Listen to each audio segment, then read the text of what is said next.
మన bank account లో మనకి లో బ్యాలెన్స్ మంత్ ఎండ్ అయ్యేసరికి వస్తుంది అని అంటే దాని తాలూకా ఇంపాక్ట్ దేని వల్ల వస్తుంది?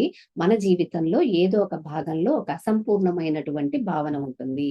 5 ఏరియాస్ అని చెప్పాను. Career, relationship, mental health, emotional health, తర్వాత ఫినాన్సెస్, హెల్త్, రైట్? అలాగే రిలేషన్షిప్స్, ఫ్రెండ్స్, విభాగాలలో మనకి ఒక స్కార్సిటీ అనేది ఉంటుందన్నమాట. ఆ స్కార్సిటీ వలన మనము అసంపూర్ణంగా ఫీల్ అవుతాం. ఆ అసంపూర్ణమైన భావనే మన యొక్క బ్యాంక్ బ్యాలెన్స్ మీద పడుతుందన్నమాట.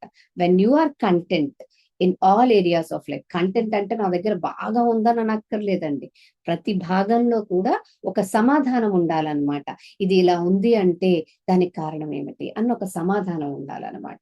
ఆ సమాధానాన్ని మనం తెచ్చుకున్న తర్వాత your bank balance will be stabilized. పెరగచ్చు, పెరగకపోవచ్చు, కానీ స్టెబుల్ గా అయితే ఉంటదన్నమాట. ఓకే, ఒక స్టెబుల్ బ్యాలెన్స్ ని మీరు చూసుకోగలుగుతారు.